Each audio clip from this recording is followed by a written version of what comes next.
¿Quién tiene el derecho de decidir cómo se construye la paz? ¿Los poderosos del mundo o los pueblos que han soportado el conflicto? En septiembre de 2025, Estados Unidos e Israel presentan un plan de paz para Gaza. Celebrado por la mayoría de los gobiernos occidentales, el acuerdo promete reconstrucción y un alto al fuego definitivo. Sin embargo, la imagen pública es inquietante. Ninguna voz palestina participa en la presentación. El pueblo que más sufrirá las consecuencias queda fuera del escenario, ausente de la conversación. Esta exclusión recuerda a los tratados coloniales del siglo XIX, donde las potencias europeas decidían el destino de África sin un solo representante africano presente. En ese mismo momento, desde África Occidental, el presidente de Burkina Faso, Ibrahim Traoré, lanza una advertencia global. Afirma que la paz no puede ser real si quienes deben vivirla no han sido invitados a diseñarla. Según Traoré, ni la reconstrucción económica ni la ayuda internacional pueden reemplazar la autodeterminación. En otras palabras, la dignidad y la voz de los pueblos no pueden ser sustituidas por promesas de recursos o desarrollo. Aquí está en juego mucho más que un tratado o una fotografía de líderes estrechándose la mano.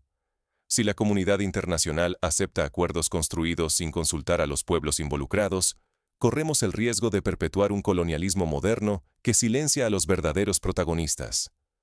La historia está llena de ejemplos donde acuerdos sin consulta fracasaron, como el reparto de Oriente Medio tras la Primera Guerra Mundial, que sembró décadas de conflicto.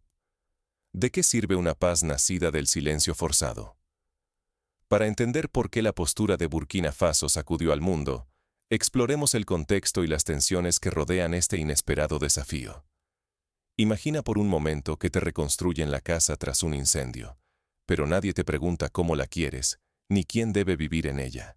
Así se sentían muchos gazatíes ante el plan impuesto sobre sus vidas. La reacción de Burkina Faso no surgió de la nada.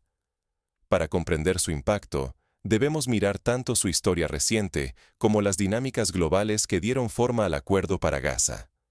Burkina Faso, un país que ha sufrido intervenciones extranjeras y dictados de organismos internacionales, aprendió por experiencia propia el coste de no ser escuchado.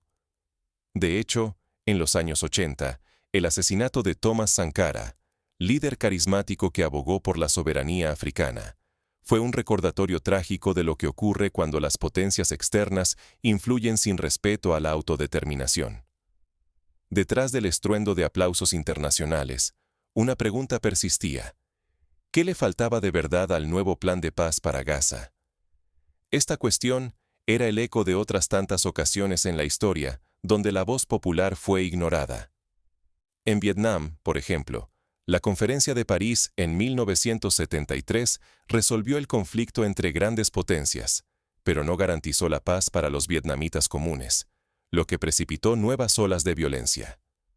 La propuesta, compuesta por 20 puntos, prometía reconstrucción, alto al fuego y vigilancia internacional.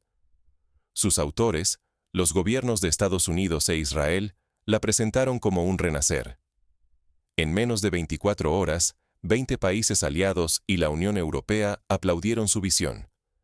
Sin embargo, este entusiasmo recordaba a los tratados de Sykes-Picot hace un siglo, donde Francia y Reino Unido repartieron territorios en Oriente Próximo sin consultar a sus habitantes, con consecuencias que aún resuenan. Pero algo esencial estaba ausente. Ningún palestino se sentó en la mesa. Ni voces locales, ni representantes de la franja, ni de la diáspora participaron. Era un futuro decidido desde fuera, sin consultar a quienes más arriesgaban. La exclusión no era solo simbólica, tenía repercusiones concretas en la legitimidad y sostenibilidad de cualquier acuerdo futuro. En Burkina Faso, el presidente Ibrahim Traoré rompió el silencio de las naciones periféricas.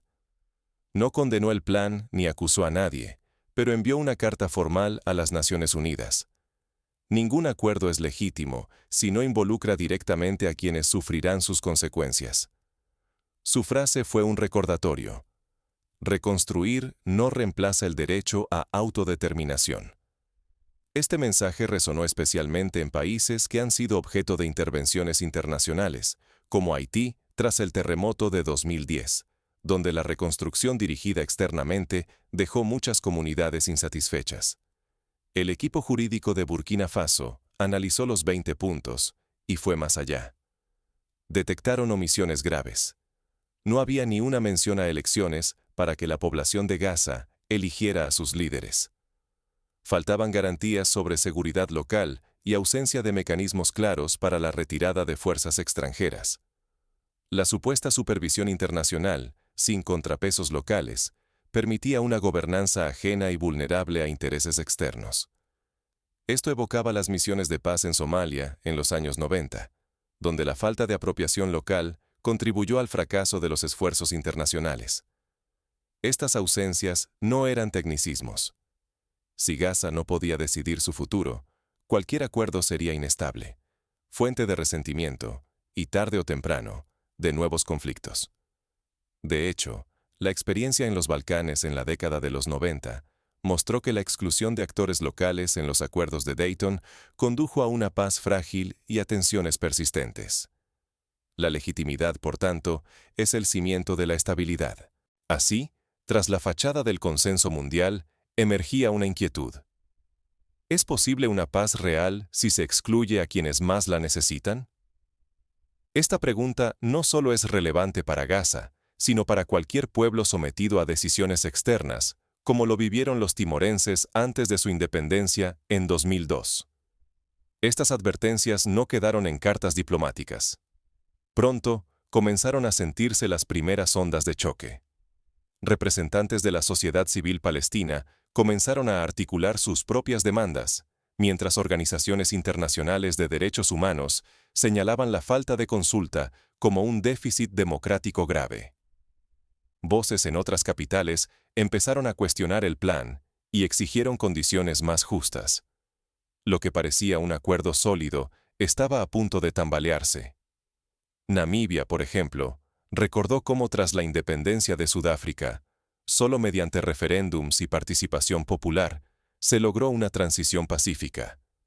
Cuando los pequeños desafían a los grandes, el mundo escucha.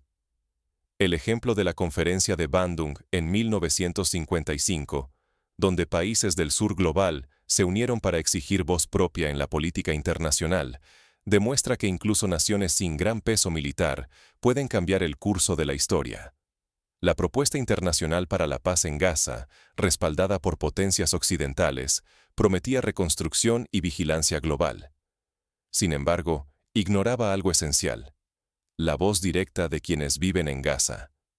Fue entonces cuando Burkina Faso, un país usualmente marginado en los grandes foros, alzó la voz y circuló un informe legal entre todos los miembros de la Unión Africana.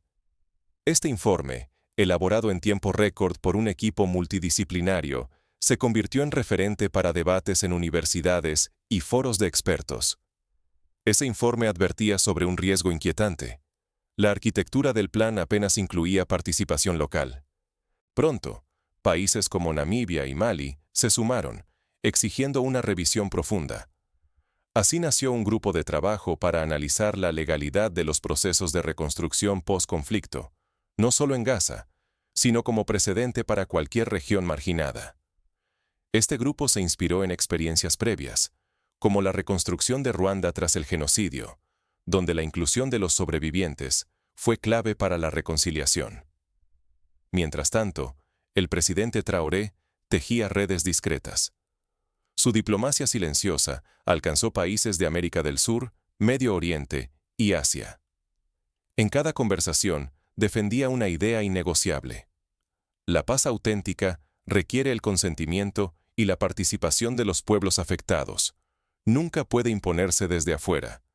Su postura evocaba la Carta de Argel, firmada por movimientos de liberación en los años 70, que proclamaba el derecho de los pueblos a decidir su destino. La postura de Burkina Faso empezó a resonar más allá de África. Medios occidentales la tildaron de obstruccionista, pero movimientos estudiantiles y organizaciones sociales en África y el mundo árabe adoptaron una consigna nueva. ¿De quién es la paz? Ese lema, sencillo y contundente, se convirtió en símbolo de resistencia ante acuerdos impuestos.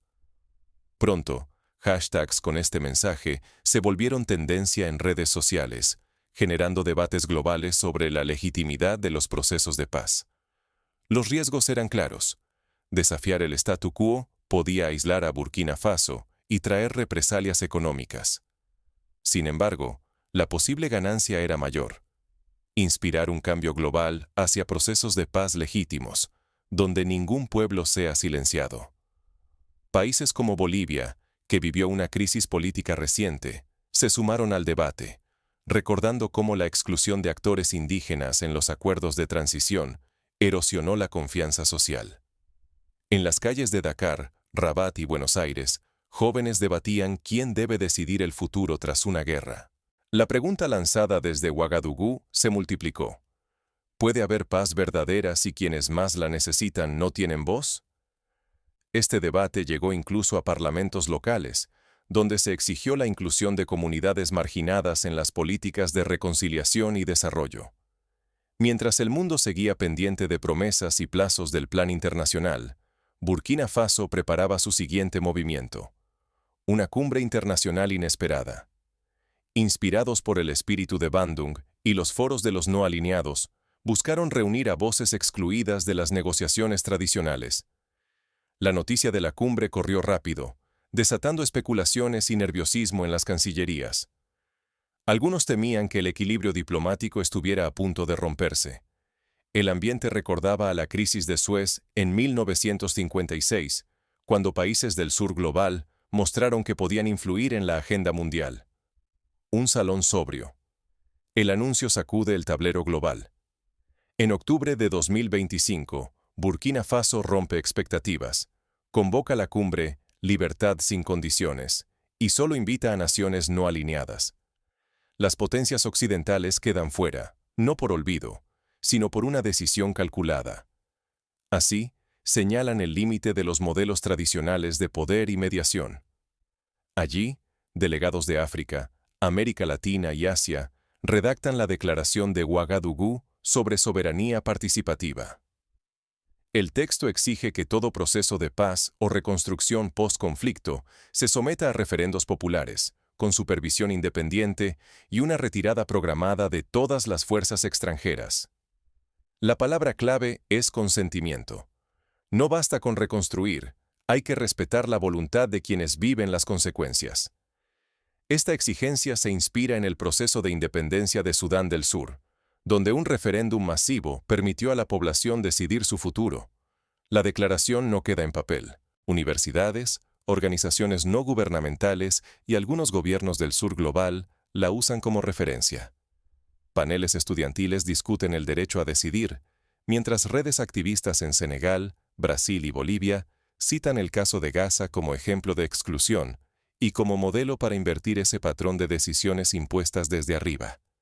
Incluso, en foros de Naciones Unidas, se empieza a hablar de la cláusula Ouagadougou para exigir referendos en futuros acuerdos de paz. Pero desafiar el orden mundial tiene precio. En solo unos días, 3 acuerdos de ayuda internacional a Burkina Faso son congelados en represalia. La presión económica y diplomática aumenta. Sin embargo, algo está cambiando. Medios alternativos y foros políticos empiezan a cuestionar la legitimidad de los acuerdos impuestos y a preguntar quién puede decidir realmente el futuro de un pueblo. El caso burkinés inspira a otros países a revisar sus propias condiciones de ayuda internacional. Nuevos foros regionales surgen en línea. Documentos internacionales empiezan a citar la experiencia de Gaza y la postura de Burkina Faso como símbolos, tanto de exclusión como de resistencia. La pregunta deja de ser si la paz puede imponerse desde fuera y pasa a ser: ¿qué significa una paz legítima para quienes la sufren y la viven? En foros virtuales, jóvenes de Siria, Yemen y Myanmar debaten sobre la importancia de la participación local en la reconstrucción post-conflicto. Actuar según principios tiene costos inmediatos, pero también puede sembrar un cambio más hondo. Abrir caminos hacia una gobernanza más justa, donde la dignidad y la participación no sean moneda de cambio, sino cimientos irrenunciables. La resistencia de Burkina Faso recuerda la lucha de la India por la independencia, donde la desobediencia civil y la exigencia de derechos básicos transformaron el panorama mundial. La declaración de Burkina Faso ya no es solo un gesto simbólico, comienza a alterar el lenguaje y las expectativas de la diplomacia internacional. El resto del mundo observa si este desafío se convierte en un precedente duradero o en una excepción sofocada por la presión. La historia nos enseña que los precedentes, incluso cuando nacen de la resistencia minoritaria, pueden trazar rutas nuevas para la humanidad. ¿Cómo convertir la paz en algo más que una promesa vacía? La respuesta, para Burkina Faso, estuvo en poner el protagonismo donde más duele, en quienes han pagado el precio más alto del conflicto. Su propuesta no fue un simple rechazo, sino un desafío radical al viejo orden. Referéndums locales, supervisión realmente independiente y, ante todo, plazos claros para la retirada de cualquier presencia extranjera tras la guerra. Esas fueron sus condiciones innegociables. Este enfoque recuerda a la transición sudafricana, donde la participación de todas las comunidades fue esencial para dejar atrás el apartheid. Este enfoque rompió con la costumbre de pactar a puertas cerradas. Al exigir que la población de Gaza y de cualquier territorio en disputa pudiera decidir su futuro mediante voto directo, Traoré redibujó las fronteras del debate internacional. Ya no bastaba preguntar qué se decidiría, sino quién tendría derecho real a decidirlo. La exigencia de referéndums no es retórica. En Escocia, por ejemplo, el referéndum de 2014 sobre la independencia demostró el poder del consentimiento popular para definir el destino de una nación. El eco fue inmediato. Universidades en África y Europa colocaron la participación popular en el centro de sus debates.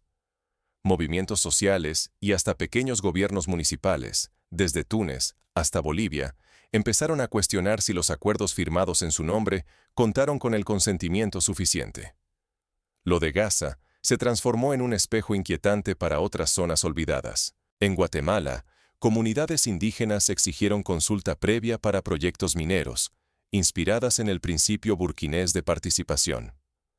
En Burkina Faso, el gobierno respondió convocando una cumbre internacional.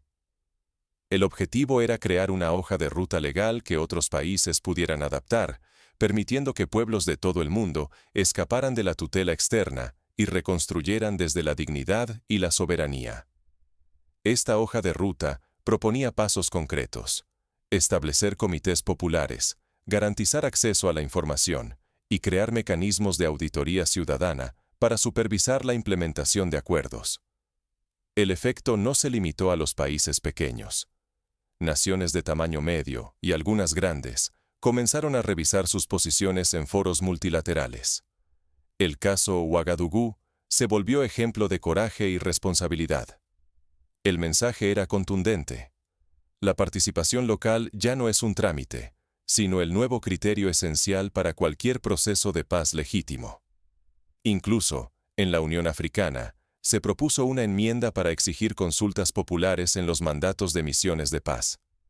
Pero este modelo amenaza intereses poderosos.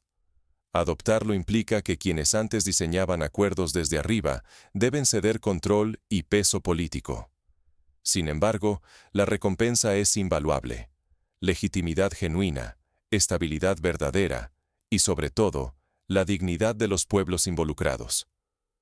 Se abren posibilidades para procesos de reconciliación que, como en Colombia, integran a excombatientes y víctimas en la toma de decisiones, evitando recaídas en la violencia. Así, la paz deja de ser imposición y se convierte en un acto de reconocimiento mutuo y consentimiento popular. El debate ya no gira solo en torno a la logística, sino que se centra en la raíz misma de la legitimidad. ¿De qué sirve reconstruir si quienes viven sobre esa tierra nunca han sido escuchados? La pregunta, que parecía retórica, se volvió un criterio práctico para evaluar cualquier acuerdo futuro. El modelo burkinés desafió no solo a diplomáticos, sino a toda una generación de líderes y ciudadanos. ¿Realmente estamos listos para entregar la voz y el voto a quienes más lo necesitan? La respuesta no es sencilla, pero implica revisar estructuras de poder consolidadas y abrir espacios de diálogo genuino. La paz no se recibe como herencia, se conquista alzando la voz propia. La historia lo demuestra. Desde la independencia de Argelia, lograda tras años de lucha y negociación, hasta el fin del apartheid en Sudáfrica, los procesos más sólidos surgieron de la inclusión y el consentimiento, no de la imposición. Eso aprendió el mundo en el otoño de 2025, cuando Ouagadougou desafió el consenso de las potencias. Mientras el Plan Internacional para Gaza buscaba resolver el conflicto desde despachos lejanos, Burkina Faso ni gritó ni se replegó. Simplemente se negó a ser espectadora de su propia historia. Su ejemplo se suma a la larga lista de pueblos que han reclamado, con dignidad, el derecho a decidir su destino. Su postura fue contundente. Ningún acuerdo es legítimo si excluye a quienes sufrirán sus consecuencias. Ofrecer ayuda o imponer vigilancia internacional no suple la ausencia del consentimiento. Reconstruir sin participación es construir castillos de arena sobre promesas vacías. Ignorar esta advertencia es perpetuar ciclos de decisiones impuestas y reconstrucciones efímeras. Sin la voz de los pueblos, la historia se repite.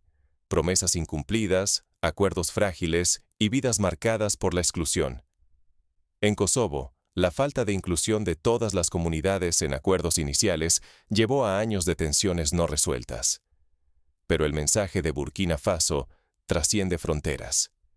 Es un llamado urgente a quienes creen que la paz puede decretarse desde afuera o lograrse en silencio. La participación no es un lujo ni una cortesía. Es la base de la dignidad y el único camino para la legitimidad. Cuando la comunidad internacional ha escuchado de verdad, como en el proceso de paz de Liberia, la reconstrucción ha sido más duradera y justa. Excluir a los afectados debilita cualquier acuerdo, desgasta la reputación internacional y, lo más grave, priva a las comunidades de la oportunidad de forjar su propio futuro. Hoy, la dignidad colectiva está en juego. Callar ahora es ceder el derecho a decidir mañana. Quien observa sin actuar se convierte en cómplice del orden que margina y desempodera. Por eso, la invitación es inaplazable. Exige tu lugar en cada debate que defina el destino de tu comunidad. Cuestiona cada acuerdo presentado como solución. Pregunta a quién se escuchó, quién quedó fuera y qué riesgos acarrea aceptar una paz diseñada sin nosotros. Participa en consultas públicas, asiste a foros comunitarios y exige transparencia en cada paso del proceso. Solo así, aseguramos que las decisiones reflejen la voluntad colectiva. La lección de Ouagadougou no pertenece solo a África o Medio Oriente. Es universal. La paz auténtica solo existe donde la voluntad de los pueblos es respetada. Exijamos participación real. Así cerramos el círculo, y por fin rompemos el ciclo de imposiciones y silencios cómplices. La historia aún está en nuestras manos. El futuro